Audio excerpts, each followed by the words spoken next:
Allez, on commence tout de suite. Aujourd'hui, au menu de ce décryptage, on a une dynamique de marché absolument dingue à analyser. Une simple petite rumeur géopolitique vient d'ennoyer de véritables ondes de choc à travers tout l'écosystème financier, que ce soit du côté crypto ou sur les marchés traditionnels. L'impact a été, disons-le, instantané. Les graphiques ont été redessinés en une fraction de seconde et la vitesse de ce mouvement, c'est exactement ce qu'on va décortiquer aujourd'hui pour bien comprendre comment une info brute se transforme littéralement en capital. Bon, on plonge directement là-dedans, 586 millions de dollars, rien que ça. C'est le montant total des liquidations crypto qui ont été purement et simplement rayées de la carte en l'espace de 24 heures. C'est exactement le genre de séisme qui peut raser des portefeuilles entiers en un clin d'œil. La volatilité a atteint des sommets, balayant toutes les certitudes sur son passage. Et on va voir étape par étape comment de simples gros titres ont pu déclencher un tel tsunami financier. Voici notre plan d'attaque pour aujourd'hui. D'abord, on verra comment la géopolitique mène la danse. Ensuite, la crypto qui atteint de nouveaux sommets. Puis, on parlera du fameux coup de fouet institutionnel, de la résilience des marchés traditionnels et pour finir, du prix fort payé par les vendeurs à découvert. Première étape de notre analyse, la géopolitique mène le marché. Alors, la racine de tout ce chaos, elle ne vient pas de la macroéconomie classique. On oublie l'inflation ou les taux d'intérêt pour un instant. Non, tout part de la scène politique internationale. Des rapports ont commencé à fuiter sur un potentiel mémorandum en 14 points entre la Maison-Blanche et l'Iran. Et boum, ça a été le déclencheur parfait pour une immense vague d'optimisme. Pourquoi ? Parce que ce cadre proposait non seulement de mettre fin au conflit, mais surtout de sécuriser les voies maritimes et de rouvrir le détroit d'Ormuz pour le pétrole. C'est une artère commerciale absolument vitale.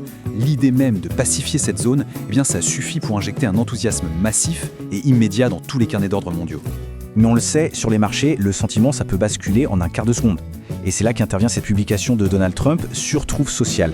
La citation est claire, en supposant que l'Iran accepte de donner ce qui a été convenu, la déjà légendaire furie épique prendra fin, sinon, les bombardements commenceront.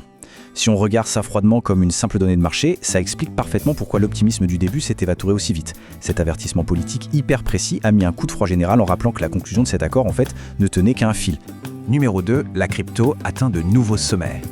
Alors, ce qui est vraiment intéressant ici, c'est que loin de geler sur place face à ces incertitudes, les actifs numériques ont réagi avec une force assez incroyable.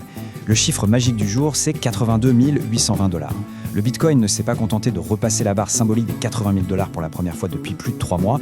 Il a poussé très exactement jusqu'à ce sommet local avant de freiner un peu autour des 83 000. C'est l'une des ascensions les plus violentes depuis février. Clairement, le marché a pris cette rumeur internationale et s'en est servi comme d'un véritable tremplin. Et ce n'était pas qu'une affaire de Bitcoin. Solana est aussi monté au créneau dans ce rallye massif, touchant brièvement les 90 $. C'est un niveau de prix qu'on n'avait pas vu depuis la mi-avril, ce qui vient couronner une superbe reprise de près de 8% sur la semaine. Donc cette étincelle de risque, même si elle venait d'une simple rumeur, a fait boule de neige sur une grande partie des altcoins majeurs. Passons au point 3. Le coup de fouet institutionnel.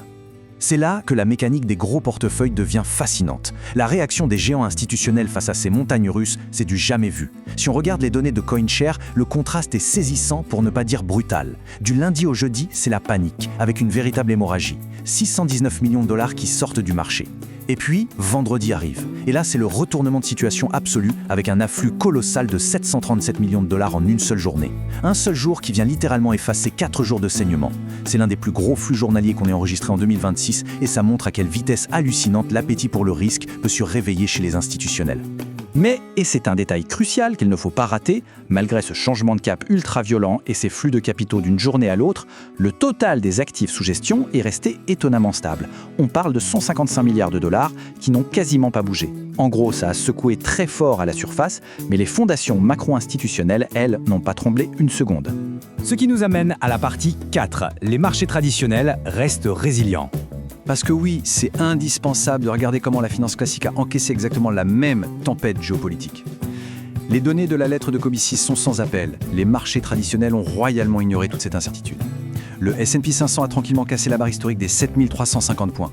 Pour donner une idée, ça représente 9,4 billions de dollars de capitalisation ajoutée au système depuis la fin mars. L'indice a pris 16% au-dessus de ses récents creux. C'est une démonstration de force absolue qui nous rappelle que les liquidités continuent d'inonder l'économie traditionnelle, complètement imperméable aux gros titres anxiogènes. Et ça illustre brillamment la dynamique totalement dingue des performances entre les différentes classes d'actifs. Pendant que les tensions géopolitiques montaient d'un cran, le Bitcoin a tapé un bond spectaculaire de 25%. Il a complètement écrasé le S&P 500, qui a pourtant fait un très beau plus 8%, et surtout, il s'est totalement décorrélé de l'or. L'or, le refuge historique par excellence, qui a, contre toute attente, plongé de 11%. Ces chiffres viennent complètement chambouler ce qu'on croyait savoir sur la gestion du risque face à l'instabilité mondiale. 5e et dernière étape de notre décryptage, le coût de la vente à découvert. Parce qu'évidemment, un rallye aussi féroce fait toujours des dégâts. Il faut parler de ceux qui ont financé cette hausse monumentale. Si on reprend les 586 millions de dollars de liquidation totale annoncés par CoinGlass, on s'aperçoit que près de 400 millions étaient des positions courtes, contre seulement 186 millions pour les longues. L'envolée express au-dessus des 80 000 dollars a pris les shorteurs totalement au dépourvu. Ils pariaient agressivement sur une chute, ils se sont retrouvés piégés et en étant forcés de racheter leur position dans l'urgence à perte, ils ont agi comme du carburant pur pour propulser les prix encore plus haut.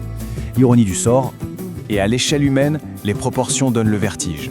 On parle de plus de 140 000 traders individuels qui ont vu leur position exploser en vol, en seulement 24 heures. Ce déséquilibre massif entre les longs et les shorts prouve à quel point le marché s'était positionné agressivement à la baisse au départ. C'est un rappel assez brutal. Dans l'écosystème actuel, les portefeuilles restent incroyablement vulnérables face aux moindres tweets ou développements géopolitiques surprises. Tout ça nous amène forcément à une réflexion finale pour clôturer ce décryptage. Quand on voit un Bitcoin surperformer allègrement les actions et snobber complètement la chute de l'or pendant une crise internationale majeure, le Bitcoin est-il officiellement en train de devenir l'ultime valeur refuge macroéconomique face à l'instabilité mondiale? C'est la question brûlante qu'il faut se poser pour comprendre la trajectoire des marchés. Merci d'avoir suivi cette analyse à chaud, on garde un œil très attentif sur tout ça et à très bientôt.